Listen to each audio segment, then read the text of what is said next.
Γεια σας, καλώς ήρθατε στο κανάλι μου. Σήμερα θα σας δείξω πώς θα φτιάξετε εύκολα πάστες σαν του ζαχαροπλαστείου.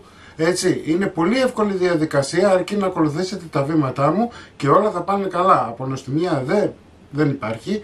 Μην ξεχνάτε να κάνετε κοινοποίηση στα βίντεό μου, να κάνετε γραφούλα στο κανάλι μου. Οτιδήποτε χρειάζεστε μπορείτε να έρθετε στις ομάδες μας Μαγειρικές Απολαύσεις και Γιώργος Ζόλης Μαγειρικές Απολαύσεις.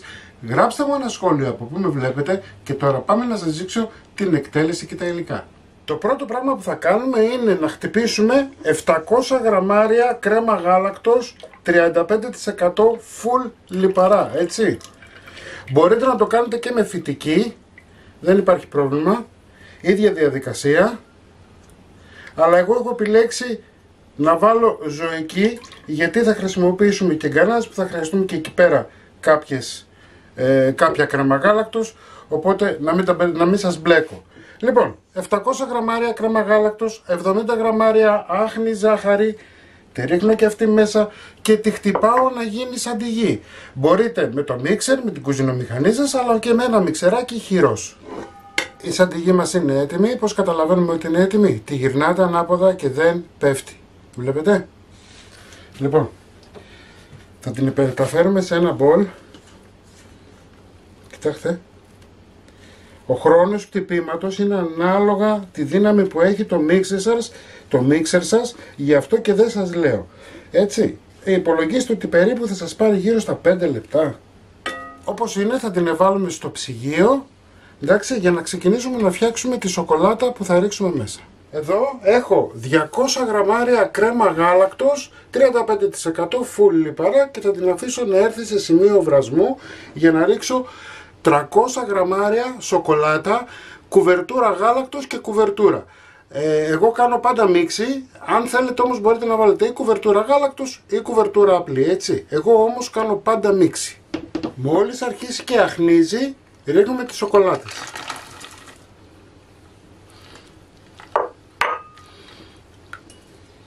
Ανακατεύουμε, να ξεκινήσουν να λιώνουνε.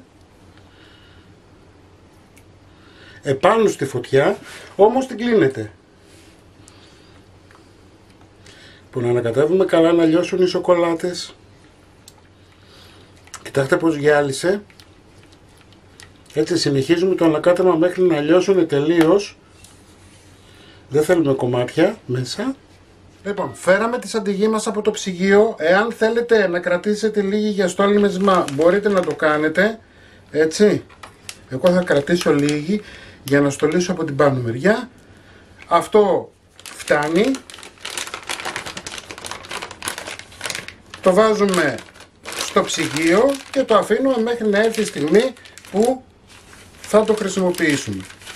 Πάμε τώρα σιγά σιγά να ξεκινήσουμε να ενσωματώνουμε τη ζεστή σοκολάτα, έτσι, με την σαντιγή μας. Τι θα κάνετε? Θα ρίξετε λίγο στην αρχή, βλέπετε, για να ξεκινήσει να παίρνει η σαντιγή τη θερμοκρασία της σοκολάτας ώστε να μην μας κόψει. Με κυκλικές κινήσεις ανακατεύετε και μόλις ενσωματωθεί η σοκολάτα που ρίξαμε θα ρίξουμε και λίγη ακόμα.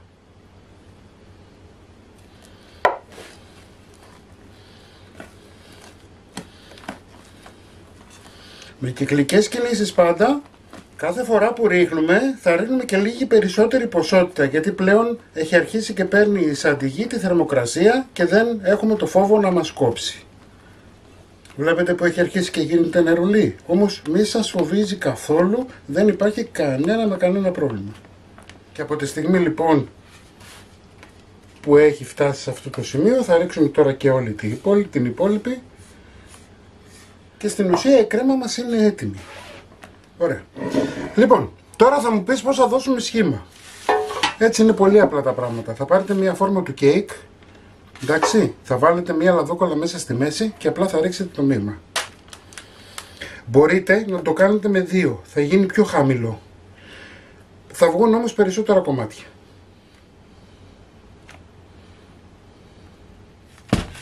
Χτυπάμε λίγο για να φύγει τυχόν αέρας που υπάρχει μέσα και όπως είναι το βάζετε στην κατάψυξη τουλάχιστον για μισή ώρα να μπορέσει να σφίξει ώστε να βάλουμε από πάνω τη βάση μας. Μετά από μισή ώρα έχει σφίξει λιγάκι το υλικό μας. Έτσι, εδώ έχω 500 γραμμάρια σιρόπι. Εγώ το έχω έτοιμο γιατί φτιάχνω ποσότητες, όμως εσείς αν δεν έχετε έτοιμο μπορείτε να βάλετε 250 γραμμάρια ζάχαρη, 250 γραμμάρια νερό, θα το βάλετε να βράσει για 2 λεπτά μέχρι να λιώσει η ζάχαρη και έτσι θα έχετε το σιρόπι σας έτοιμο και θα το αφήσετε βέβαια να κρυώσει. Εγώ στο σιρόπι θα βάλω και λίγο κονιάκ, του δίνει ωραία γεύση. Εσείς μπορείτε να μην βάλετε, να βάλετε αν θέλετε 2 βανίλιες. Εντάξει. Εδώ έχω μπισκότα σαβαγιέρ και πάμε να ξεκινήσουμε. Βλέπετε έχει κάνει κρούστα από πάνω. Θα πάρω ένα, θα το βουτήξω μέσα, θα το αφήσω να βουτυχτεί καλά, να ποτίσει καλά. Αν και μπορούμε να βάλουμε και από πάνω μετά αν θέλουμε. Εάν δούμε ότι δεν έχουν ποτίσει καλά μπορούμε να βάλουμε και λίγο από πάνω.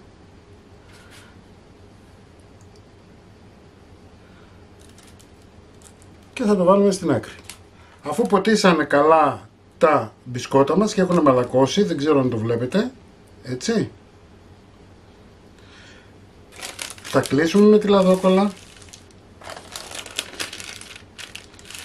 και θα το βάλετε τώρα στο κατάψυξη για 4 με 5 ώρες. Θέλουμε να παγώσει καλά για να μπορέσει να πέσει η γκανάζα από πάνω, αλλά και για να μπορέσουμε να το κόψουμε σε μερίδες, γιατί αν είναι φρέσκο δεν μπορεί να κοπεί. 3-4 ώρες μετά έχει σφίξει αρκετά.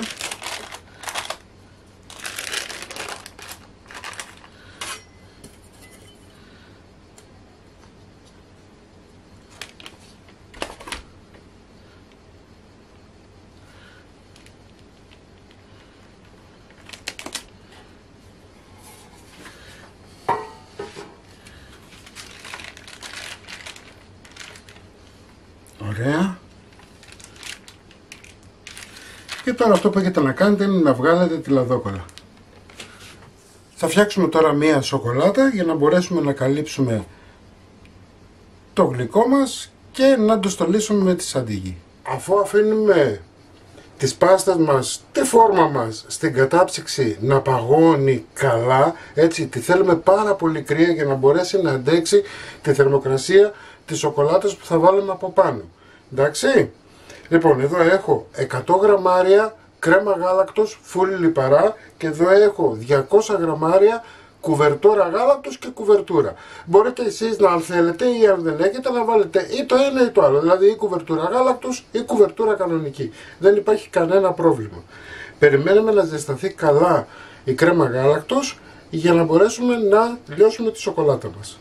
Λοιπόν, αρχίζουν και άρχισε και αχνίζει, ρίχνουμε τις σοκολάτες μας μέσα και ανακατεύουμε. Μόλις αρχίσουν και λιώνουν σιγά σιγά θα κλείσουμε τη φωτιά μας. Βλέπετε αλλάζει σιγά σιγά το χρώμα. Πάμε καλά. Κλείνουμε τη φωτιά μας τώρα. Λοιπόν, πάμε σιγά σιγά.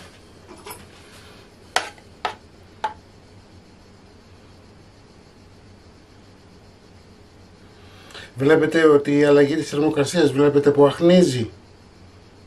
Γι' αυτό θέλουμε να παγώσει πολύ καλά η κρέμα μας για να μπορέσει να δεχθεί την καυτή σοκολάτα. Και εννοείται μόλις καλυφθεί όλη η επιφάνεια θα ξαναμπεί πάλι κατάψυξη για 10-15 λεπτά να σφίξει καλά για να μπορέσουμε μετά να κόψουμε και να στολίσουμε.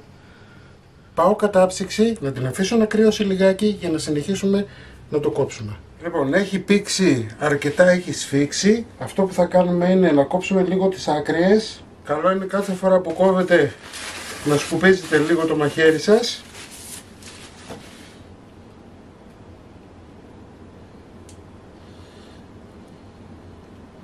Με τη σαντιγή που έχουμε φυλάξει και θα βάλουμε κερασάκι σε κάθε. Αυτή είναι η συνταγή μας για σήμερα, να την φτιάξετε όλοι και όλες γιατί είναι πανεύκολη, είναι πεντανόστιμη. Αυτές είναι οι παστούλες μας, έτσι. Μην ξεχνάτε να κάνετε κοινοποίηση στα βίντεο μου, να κάνετε γραφούλα στο κανάλι μου, οτιδήποτε χρειάζεστε να έρθετε στις ομάδες μας, Μαγειρικές Απολαύσεις και Γιώργος Ζόλης Μαγειρικές Απολαύσεις, και εμείς θα τα ξαναπούμε πάλι με ένα επόμενο βίντεο. Γεια και χαρά σας.